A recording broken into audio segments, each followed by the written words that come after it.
Last season, Mike Tomlin dragged the Steelers to a winning record and almost the playoffs. So in year 2 of Kenny Pickett, how big should the expectations be? Let's go ahead and discuss. And what's crack-a-lackin', is your boy Broshmo, just in case you did not know so. Go ahead, become bro and subscribe. Leave this video a thumbs up if you enjoy the content. And as always, let me know what you think in the comment section below. Let's have that nice, beautiful football discourse as we discuss the Pittsburgh Steelers today. We're going to go over the coaching staff, the scheme, the roster, and then at the end of the video, I'm going to give you my prediction for the Steelers in 2023. So let's go ahead and get this sucker started talking about the coaching staff, as we got Mike Tomlin, one of my favorite head coaches in the NFL. He actually comes from my old stomping grounds. He was a graduate from Denby High School. I went to Bethel, so not much rivals, but you know, they're in the same division or something like that. He ends up going to William and Mary. Again, still around my stomping grounds a little bit, like 30 minutes out. So I always thought that was kind of cool. And since he was hired as the head coach for Pittsburgh in 2007, he has been phenomenal. He really has. He is never finished with a losing record. Everyone thought last year would be the year, me included. And he was like, nah, come on, grab my coattails. And it's really cool because I feel like Mike Vrabel's a little bit of the same. You know, he's a coach that will drag a team and have them overachieve. He kind of did that with the Titans last year, as the Titans are a talented squad, but they were very unhealthy last season. So I think that I don't know, I really love that coaching style. It's wild because you look at those two coaches, Mike Vrabel, Mike Tomlin, and what they have in common is dog water offensive coordinators. Though that might change with Vrabel, with Tim Kelly. However, we'll get to Canada in a minute.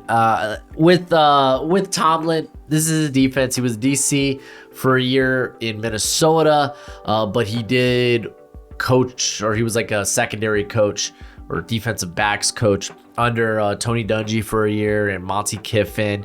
So he kind of brings that a few similar things, not so much with Monty Kiffin, but he's kind of he's played into that. Shoot, he had Dick LeBeau as a DC for a few years as well. So it's the dude is adaptable. He's gonna run a 3-4 front. It's Blitzburgh. They're gonna be blitzing the football. Or blitzing the quarterback. They're gonna be attacking. And we've seen them mainly they're really a man coverage team. We'll see them go in cover 1, but they also kind of dip into the cover 3 things because that's basically man coverage after 10 yards. But he has shown the willingness to adapt as he's kind of played more cover 2 over the past few years. So I just really like that about Mike Tomlin. He has Terrell Austin as his DC there, a guy that they kind of promoted within. He was formerly their senior defensive assistant and secondaries coach in 2021 and was the DC last season. I thought he did a solid job. He has experience around the league as a defensive coordinator, as most notably for the Lions. Honestly, I totally forgot or didn't even know that he had a stint in, was it 2018 with the Bengals? That just slipped my mind. I was I don't remember that at all. So overall, this defensive coaching is phenomenal. The big nit pick is Matt Canada up in here, because he is a very uninspiring play caller and a guy that a lot of people thought they might cut ties with, similar to how the Titans did with Todd Downing, who kind of had just this bland version of Arthur Smith's offense. You look at Canada, and he just doesn't do a lot. He just doesn't do much. He doesn't make things really easy on the quarterback. He doesn't really scheme space for his receivers. It kind of tells them to go out there and win on their own. He was the quarterback's coach here for the Steelers for a season before being promoted to OC. And quite frankly, it just has, I don't think he's done a solid job the last 2 seasons. He was formerly a offensive coordinator in college football in the Power 5. He was OC for 6 different Power 5 schools. We're talking like LSU, Indiana, I want to say Wisconsin was in there, but most notably at the end, Maryland, where he was also interim head coach and then kind of jumped to the NFL there. But for the most part, he likes being a run-heavy offense. He'll do this notably out of this more pro spread system, but we're going to see a lot of inside blocking. We're going to see a lot of or inside zone blocking. We're going to see a lot of duos. He likes to run. He likes to set up that play action, and he'll do RPOs, but you don't see a lot of motion in this offense. And just it's very, at the end of the day, it's bland. It's bland. The offense is bland, and it shows. Doesn't make things easier for the quarterback, unfortunately. And I don't know, man. Maybe Matt Canada, Mr. Crocodile Dundee looking dude. Maybe he adds a little spice, man. Maybe a little more variety to this offense, because it'll help the run game as well. And it's just like, man, I don't know, because it's a shame. We're gonna go to the roster in a minute, and I think this offense, there's a lot of talent on this offense. But before we do that, I want to give a quick shout out to Underdog Fantasy. Thank you for being the sponsor of today's video. Underdog Fantasy is currently one of the most premier fantasy betting apps, and they got a best ball tournament with $15 million in cash prizes. So if you sign up at Underdog Fantasy using promo code Broshmo, they will match your first deposit up to $100. Remember, use promo code Broshmo when you sign up at Underdog Fantasy, and they'll match that first deposit up to $100 dues. They don't just got football, but other sports. But me, I stick to football, and they're the best place to play fantasy football. But as always, bet responsibly, my friends. Let's go ahead, get into this offense, because I said they got a lot of playmakers, and they do. George Pickens, Deontay Johnson, they add Allen Robinson to the mix. They get a healthy Calvin Austin back, and man, you get Pat Freiermuth, who's a top 10 tight end in the league. And there is a lot to like. And we're not even talking about Najee Harris. We saw some bright spots from Jaylen Warren last season. So, like, a lot to like about the offense. It just comes down to Kenny Pickett. How much does he progress this season? I thought we saw some good progression at the end of the year. And I kind of always thought, like, with Kenny Pickett, my biggest complaint was the hand size. You'd be like, oh, he showed you. It's like, listen, man, he literally had historically small hands. That's kind of a hard thing for me to bet on in the first round. But when it came to how he was put together, I thought he was pretty solid. I was like, yeah, he could be a starting caliber guy. I'm just very concerned with that hand size. I think last year I thought he looked really solid at the end of the year. He showed a good command of the offense. He kind of has that moxie about him.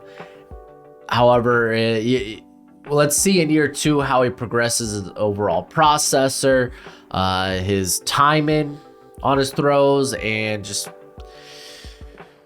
ball placement sometimes could be a theme from him. He'll get in the vicinity, but maybe not the ideal spot for his pass catcher to make a play after the catch. But all in all, like, I'm feeling good. I'm feeling better about Kenny Pickett. He is I would definitely say at that last stretch at the end of the year, he exceeded what I expected for him. Doesn't mean I think he has like the biggest upside in this class. That was another thing. I was like, I don't know if he's someone that could kind of break like the Kirk Cousins, Matthew Stafford type of mold, but I think he could maybe be someone that flirts with that top 10, top 12 consistently.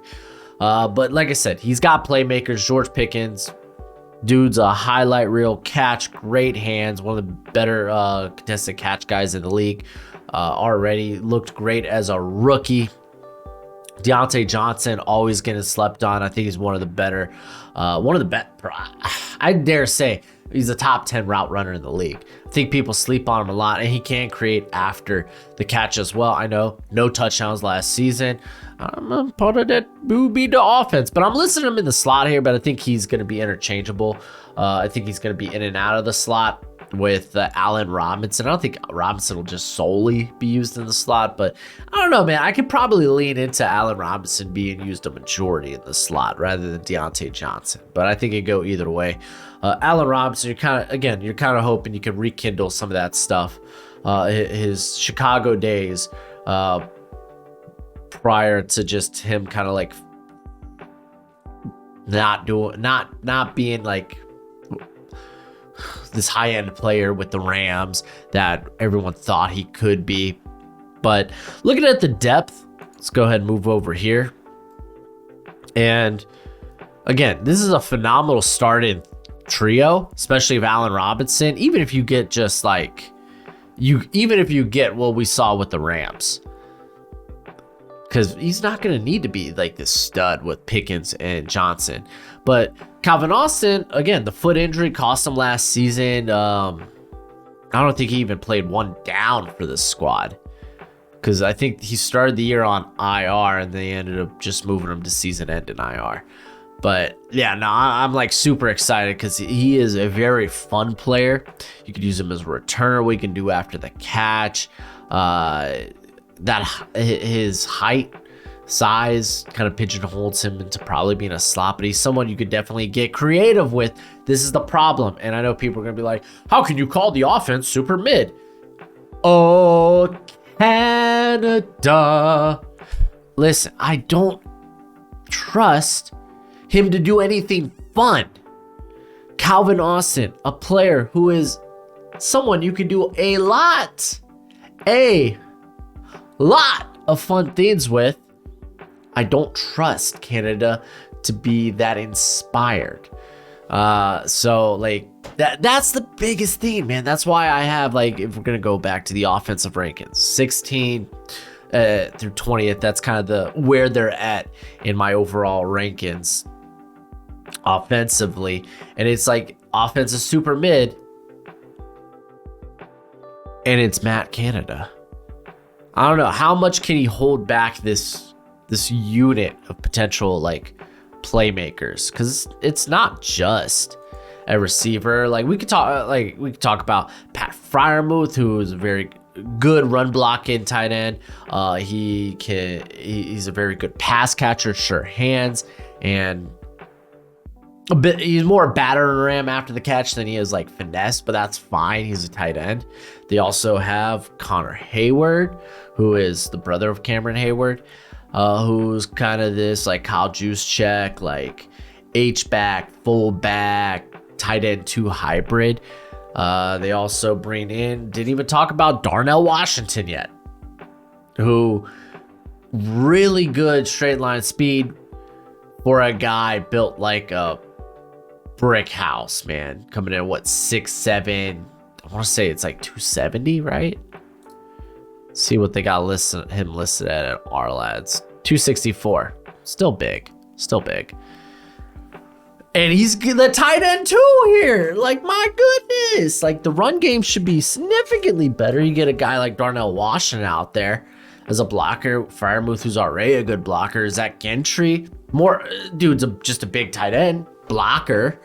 And I'm supposed to be talking up the pass catchers, but they got guys like those, like Najee Harris, sneaky good hands for kind of this bruiser. You have Jaylen Warren, who is just phenomenal out of the backfield. I liked him coming out of Oklahoma State. I did not expect him to look that impressive, though, his rookie season. I was very, very impressed. Anthony McFarland, kind of like lightning in a bottle, man. He could be this like home run threat. So like there's a lot to like offensively. There's a ton of playmakers on the squad. Canada, get fun with it. Going a little bit more into the receiver depth there, they bring in Hakeem Butler, who actually had a pretty good stint in, was it the XFL or the USFL? I can't recall. So glad to see him back on a roster. Miles Boykin, more athlete than actual receiver. Gunnar Olszewski. That's how good I am at saying names, but more of a special teamer, returner. But though he has had stints, mainly with the Patriots, kind of as a slot guy. Let's see, who else do we got here? Really, no one notable. Dez Fitzpatrick. Man, I called him a bust as soon as the Titans drafted him. I think he was like a 4th rounder though. But I had him as like a late day guy. You're not gonna give me when you were drafted. Was it the 5th? I don't know if I buy that. I think it was 4th. I think I'm just reading that wrong. Here. And I remember telling Titan Upload, they're like, "How do you feel about this Fitzpatrick?" I was like, "Dude, I think it was a bad pick, my friend. I think it was a bad pick." Yeah, 4th round. He went in the top. He went 109.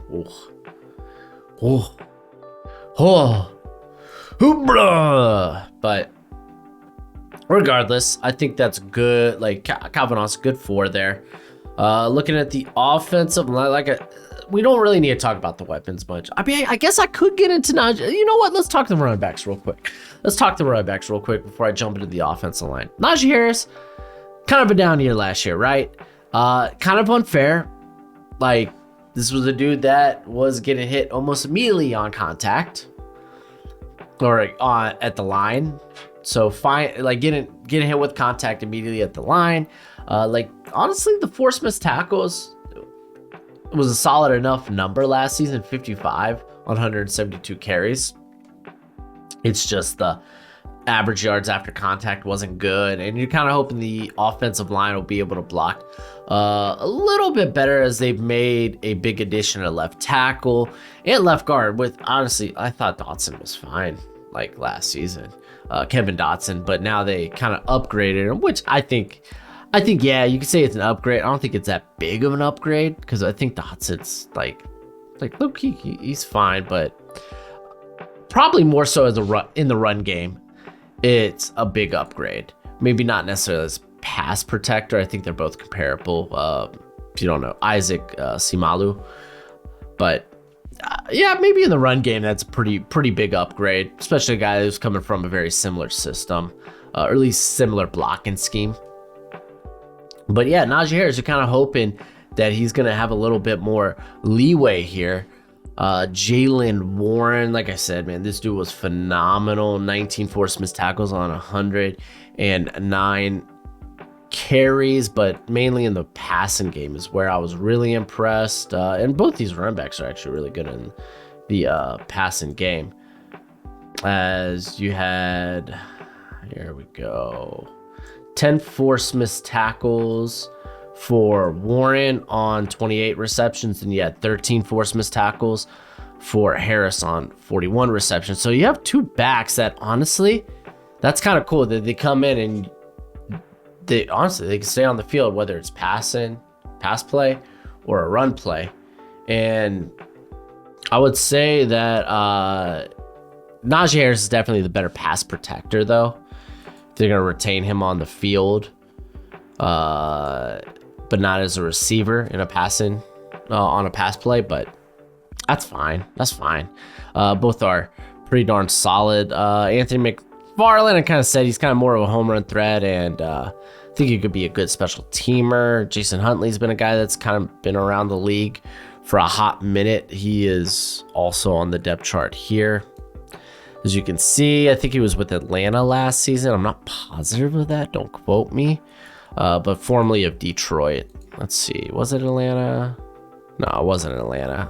I think it'd probably like Caleb Huntley. Is that his name? I don't know.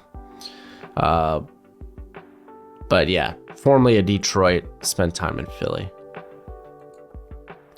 Regardless, they got a couple of UDFAs. I kind of hope maybe they could crack the roster.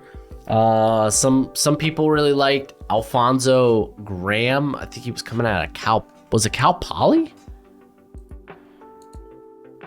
Undersized, as you can see, 5'9", Morgan State, my bad. 5'9", 180. So I think he's been a long shot. I actually really liked Darius Higgins out of Virginia State, I do believe. Yes, Virginia State. I thought he looked good at I think it was the NFLPA bowl, but solid running back size. I think he has a shot to make it as a good complimentary or committee back there. If they are going to unseat Huntley. But now go into the offensive line. We're going to go ahead back here. Here are my starters listed for that, as we have Broderick Jones. I think he's just going to unseat Dan Moore. I wasn't the biggest Dan Moore fan. I thought he was overdrafted, but I'm willing to admit that he was much better than I expected over the course of his starting time. But I like him a lot better as depth and as a swing tackle here. So I think that works perfect. Broderick Jones coming in, yes, needs to refine the finer things, whether it's footwork, hand technique, but from a speed, play strength standpoint, like he's got it. From a size, length profile, he's got it. So he just needs, again, more polished. Isaac Samalu will be replacing Kevin Dotson here, which, again, kind of a marginal upgrade, but an upgrade nonetheless, mainly as a run blocker. So you get that Dotson is really good depth here. Mason Cole kind of finally things clicking for him. It was kind of wild. I laughed. I scoffed at the signing of Mason Cole, and I was like, hey, just kind of send it with Kendrick Green, man. You drafted this guy in the 3rd round, man. See what you got. And then Mason Cole comes out, and honestly, I'm not saying he was like spectacular, but like, if you look at him and he's like, if you look at him now and how he played last season, if he's the worst player on your offensive line, you probably feel like you're in exceptionally good shape. So yeah, and I'll talk about Kendrick Green in a minute, but so I'm liking the Mason Cole, man. Look at that, man. Things clicking for him. I love it. Arizona, it wasn't pretty. He didn't have a long time there. He comes here and he's just like, mwah. James Daniels, I was actually a big fan of coming from Chicago. I thought it was a really good sign-in. So I like that. He played pretty darn well, especially as a pass protector last season. And then you got Core of 4, who's fine. I don't think he's anything special, and probably someone they may look to upgrade in the future, but he's fine. So you look at this offensive line, and I actually feel pretty good about it. Really, the weak spot will be those 2 tackle spots. Core 4 being just kind of like just average. And then Broderick Jones, who will probably have some learning bumps. Is that what they're called? Learning bumps, learning humps. Doesn't sound right. He's going to have some off weeks. We'll just say that. We've seen it from guys like Evan Neal, even Andrew Thomas. I think those are the easier to point to. The easiest ones to point to. Even Charles Cross had some bad games last season. So, yeah, that's just what I feel like you should kind of expect. But let's go ahead and look at the depth, and because I'm a big fan of the depth, actually. I think both guard spots have really good depth. As you look at Kevin Dotson, who arguably should be a starter in the NFL, and then Nate Herbig, who has been exceptionally solid when called upon. Maybe not necessarily a guy you want as a season-long starter, but someone who you feel A-okay with if he has to come in a pinch. Kendrick Green, he was undersized but super athletic and really just didn't really do much of anything. He hasn't really done anything, hasn't been able to, like, when called upon, hasn't played well, which sucks. He was a guy I was pretty high on coming out of Illinois, but you know what? Sometimes things don't work out. Is there a shot Spencer Anderson can maybe unseat, like Kendrick Green, for a roster spot? I don't think it's likely, but I'm not willing to say it's not possible. Spencer Anderson, I believe he was coming out of Maryland. last season. Going to the tackle depth, Dan Moore I feel good about as swing tackle and depth. LaRaven Clark is kind of whatever. They really don't have good tackle depth outside of that. Jared Williams, I believe, was formerly of the Miami Hurricanes, right? I think he was playing right tackle for the Hurricanes a few seasons ago. Yeah. So it's like, meh. Yeah, the depth's not great, but the starters you feel really good about. This offense would rank higher for me personally, if not for Canada. But let's go to the defense, because the defense is really good. I got them as a top 15 or 11 to 15 unit, kind of like fringe top 10 for me. And I think it's just because there's some questions in the secondary there for me. But let's go ahead and start with the defensive line, as you got TJ Watt and Alex Highsmith, one of the scariest defensive line duos in the NFL. I kind of had a hot take last year with Alex Highsmith, because arguably I don't think he's not an elite edge rusher. I think he's a very good edge rusher, but I don't think he could be consistently I don't think he can be the guy. Like, he is a very, very good number 2. But with TJ Watt, that obviously that turns it up. Like, his production when Watt was gone from weeks like 2 to 9, like, you could see it's like, yeah, Highsmith's put it up like decent numbers, but like, he's not game changing, But as like an edge 2, like high end top tier edge 2, then yeah, he's someone to consistently watch out for. So that was my take, and I still feel pretty solid about that, because it's like, I don't feel like I'm dogging him or anything. I really don't, because I loved Alex Highsmith coming out of Charlotte. Like, he was a pick that I loved for the Steelers. So like, I'm not trying to dog him. I'm just saying, like, people were talking this guy like he was a top 10 edge rusher, and I don't think that's really the case. But he is definitely an exceptionally good. Like, we could talk him in the top 20. It's no good. Let's not go top 10. But yeah, as long as Watt can stay healthy, and you know what? I dare say, even if like there's injuries, they got some depth. And we'll talk about that in a second. But yeah, very scary duo. While, yeah, they're not like freaks at their size. I think like Highsmith's like, what, 242? Yeah, 242. I believe Watt is like 245. Am I giving him more weight? Oh, he's 252. Okay, I kind of undersold that. But still, they're kind of like on the lighter end for a duo, but that's fine. They're very good technicians, and they're guys that are just, they have a good bevy of pass rush moves. They know how to win with their hands. Matter of fact, man, Alex Highsmith actually has a sick Euro step as a pass rush move. So great duo there. Cameron Hayward, if you don't know, now you know. Cameron Hayward's, I think, been a stud since 2015. And at age, what is he, like 33, 34 now? Still doing it. He's still cranking it and cranking it well. Last year, 58 pressures and 12 sacks via PFF. Larry Ogunjobi. I know I list Keanu Benton as a starter here, but I think we got to mention Ogunjobi because he ends up being a really good signing for the squad. Someone has a good penetrating 3-tech, 30 pressures last season.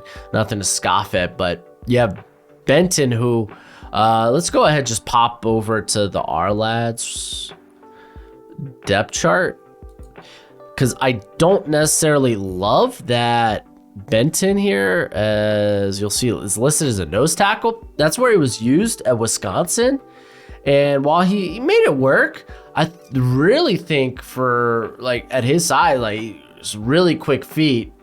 I believe he's 309, 310, maybe 312, but he moves exceptionally well. Great first step, and that was something that wasn't really showcased at Wisconsin because they were asking him to play the nose so often, and he goes to the Senior Bowl and makes a lot of money. Really, really does. And I don't like that. I get it. He was very effective at his role there as a nose, as a very good run defender. But man, I don't know. I feel like they're going to get real creative with him. So I can imagine him and Ogunjobi kind of like rotating in and out around that like 3 tech B gap area. But I feel really good about those 3. DeMarvin Leal is someone I'm hoping things click with, and then he just kind of adds that physicality that's just been missing from his game. He was someone I really liked coming out of Texas A&M. Didn't have the best final season at A&M as he was kind of moved all over the defensive line, and he was kind of this hybrid. Is he a interior player? Is he an edge rusher? So I don't know. I'm kind of hoping they kind of figure things out with him. Isaiah Loudermilk, couldn't give you an honest opinion on him. He only had 100 snaps last season. Braden Fajoko, I could give 2 craps about. People were like, oh my gosh, why would you say that? Hey. Dude thinks fans can't have an opinion. And I think that's kind of a douchebag thing to say. And not even, because normally I use douchebag as a term of endearment. But this, I'm saying like, I feel like it's kind of an idiot thing to say. Say someone can't have an opinion about something. I think anyone could have an opinion about it. Is it a valid opinion? Find out for yourself. Do your own research. But for him to just kind of discredit people like that, that are kind of like in the content creator community, or so even in the actual media, like I'm just kind of like, dude, shut your mouth. But hey, hopefully you can make the team, bro. I can't believe I'm sure he's a nice person. Listen, I'm sure he's a nice person, but that was kind of a douche take. I'm just saying. Armand Watts, I absolutely love Armand Watts. I loved him in Minnesota. Thought he should have got more playing time. Never did. Actually had a ton of playing time with Chicago. Now he comes here. He's a very good rotation player. Very good depth. You got Martravius Adams, also solid depth player. So it's like, yo, defensive line looking good. We go to the edge rushers. Marcus Golden could be a starter in the NFL. Should be. He was a starter for the Cardinals last year. He comes in here as this rotation edge player, and if there's injury, he could come in and play exceptionally well. He has been very, very good over the course of his career, kind of like low-key. I think probably at his best, he is a rotation player. But, I mean, this is a dude that's had double-digit sack seasons 3 times in his career. He's been over 46 pressures. 1, 2, 3, 4, 5, 6 times in his career. We're talking, this is a guy that's been around for eight seasons now. So like that was a good pickup. A big fan of Nick Herbig. I thought it kind of sucked. He's super undersized, but another guy that's a very good technician, a dude that actually knows how to use his hands exceptionally well to keep himself clean of contact. So I'm very intrigued by that pickup. Quincy Roche, another undersized guy, kind of whatever at this point.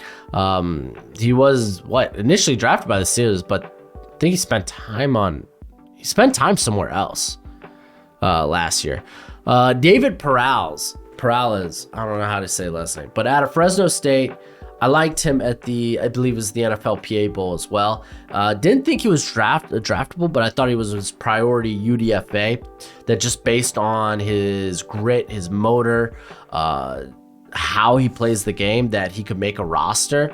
So I think there's a shot he can make it here. Going to linebacker position, we do have Eldon Roberts, who's just a very good run stuffer, but kind of met in coverage, kind of needs to be protected in coverage. That was the case in New England. That was the case in Miami. Her Dolphins fan, fins up, baby. But solid nonetheless, very good run stuffer. Cole Holcomb is a guy that can do it all, I think. I think he's a very underrated linebacker in the NFL, and he's kind of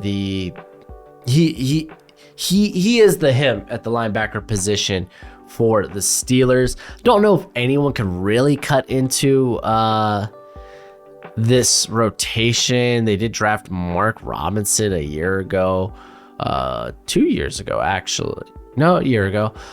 Tanner Muse they bring in, former safety out of Clemson, moved to linebacker. He spent time in Oakland, Las Vegas, whatever it is now. And I guess he was coming over from Seattle. I can't recall too much from him, but a guy that he's got that speed, man. If they're looking for a coverage, like maybe he can do it for, and they could take Roberts off the field. Nick Kwiatkowski, kind of a journeyman at this point, just good depth.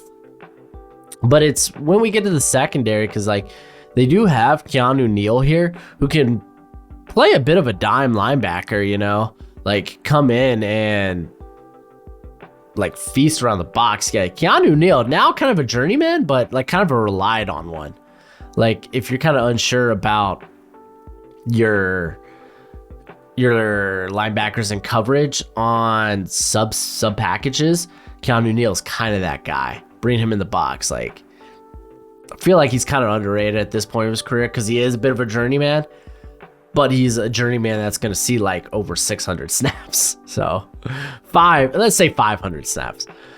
But looking at my starters in the secondary, we're going to switch back over here. I got Levi Wallace and Joey Porter Jr. as the starters on the outside. I think there's going to be a lot of versatility and a lot of flexibility with these corner players because they currently have Patrick Peterson listed in the slot. And I don't know if that's going to be always the case. They might play him on the outside because they brought in Chadon Sullivan. Again, Sullivan, not that great. DeMonte Kazi is someone that can play in the slot, who I list here as kind of the strong safety, but honestly, at his size, he's probably more deep, or you want to play him in the slot. Luckily, they have, I think I'm just going to go ahead and say it, probably the best safety in football. As a Dolphins fan, it was a tough pill to swallow that we just kind of gave up after like a season and a couple of weeks, but it is what it is. It's water under the bridge. Mika Fitzpatrick, probably best safety in football. Dude is phenomenal. But he's a bit more flexible where he can play in the side, he can play in the box, he can play deep. And I like Kazi can, like he's willing to play the run and stuff. It's just he's 5'11", 174. So it's probably not ideal. And then that's where we talk about, okay, maybe Keanu Neal, you come step in that role in the box a bit more, but it's like Kazi's too good to keep off the field. Straight up too good to keep on or off the field. Like go back, like he had 2 interceptions last year and only 273 snaps for the Steelers. He had two interceptions the year before as a full-time starter for the Cowboys, going back to his years in Atlanta. I don't know why they didn't retain this guy. He had 10 interceptions over the course of let's say two full seasons as a starter, as he kind of dealt with injury his rookie and final year with the Falcons. Here, let me let you out, go, Joe. There you go. But I think there could be a lot of fun to be had. It's just like I put step up corners because it's not like they have like this true shutdown corner. I know some people will argue like Joey Porter Jr. It's like, listen, he's a rookie, man. Let's see it before we, call it. Like, I feel encouraged. I had a first round grade on him. So it's like, it's not like I'm trying to like bash him or anything. I'm just saying, hey, still rookie corner. So come in with realistic expectations. Levi Wallace is a fine corner 2, corner 3. But looking at the rest of the depth here, they have James Pierre. He's okay depth at this point. I know Steelers fans were kind of pumping him up as a starter. Into training camp, he hit the field, and it was like, yeah, you're better depth, man. What were we thinking? I mean, to be fair, like he wasn't terrible when he had his number called. You know who I'm probably thinking about? Arthur Mallet. That's who I'm thinking of. Yeah. Is he still with this roster? I don't see him. Okay, good. Well, if anything, then it's James Pierre that's actually good depth there. So, yeah, the question is, what are they going to do in the slot? Is it gonna, like, because they could play Kazi there, they could play Fitzpatrick there, Sullivan, sure. Patrick Peterson, because Patrick Peterson isn't exactly an ideal scheme fit. Like, the dude is a phenomenal athlete. Like, let's not hate on how good of an athlete like Peterson was, but he is getting older. And last year he kind of had a career resurgence playing in a quarters heavy scheme under Ed Donatel. Now it comes here to a team that they're willing to like be flexible, but for the most part they're playing a lot of man coverage. So maybe, I don't know. It's going to be interesting. It will be interesting. They have Corey Trice drafted in the 7th round. I had a higher grade on him. I think I probably had him at like late 3rd, early 4th, just because like he moved really well for a guy his size, but I guess injury concerns knocked him down. Ends up being a 7th rounder and someone that could legit be a starter someday for this unit. If he basically goes the way many people probably think he can. Not a big fan of Trey Norwood. Was never really a big fan of him coming out of Oklahoma, and I think they can do better. Do they have better on this roster? Like Miles Kilbrew is kind of more of a box guy, special teamer at this point. Kenny Robinson is kind of interesting thought here. Formerly of West Virginia, went to the XFL, spent some time with Carolina, and saw a decent amount of snaps. So maybe actually ends up making the roster. That would be interesting there. They also have Duke Dawson, who's got a little flexibility to his game as well. Elijah Riley, more of a special teamer. They got Luke Barku, man. I thought he would have been a good developmental project, and it just hasn't worked out in the NFL. Coming out of San Diego State, I believe. But yeah, like the secondary for me, kind of a question mark, just because I don't entirely know what to expect. I don't know if I love Patrick Peterson in the slot. I don't know what they're really going to do with Kazi, because it's not like he's someone you could play in the box consistently. Then again, you have like this joker in Mika Fitzpatrick, where you could kind of play him wherever. A lot of this is interesting to me, what they're going to do on that back end. But with how good that defensive line is, how much of it will matter? That's the question. So yeah, I ended up ending on them being a top 11 to top 15, borderline top 10. Just again, questions about, how will the secondary do? But let's go ahead, get to the point in the video where I do my predictions for the Pittsburgh Steelers. Their current Vegas win total is, let me pull it up here, is 8.5. And you know what? This is Mike Tomlin, dude. Mike Tomlin, dang it. He will drag this team to 9 wins. Hopefully they don't get a tie. They end up 8-1. But I have them with, in fact, 9 wins. I have them at 8. Nope, that's not it. 8-9. Let me move this out. There we go. So I have them at 8-9. And it's like they kind of have like an ideal schedule.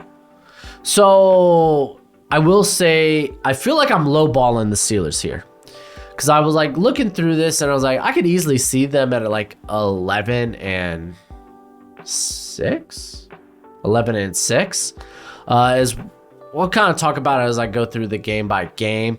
They almost have a 500 record against playoff teams, or teams that I had as playoff teams. But like the strength schedule, or yeah, the strength of schedule isn't crazy. So this is definitely a team that can do much better. I have them split into the division because the AFC North probably plays each other better than any other division plays each other. Those games typically are always pretty fun, pretty entertaining. So they open the year with San Fran, and could be a win depending on who gets the start at quarterback for the Niners. So that could be a surprise game right there. But I have the Niners taking that one. I think the Steelers winning all their home games in division. I actually have them going on this hot start. Hot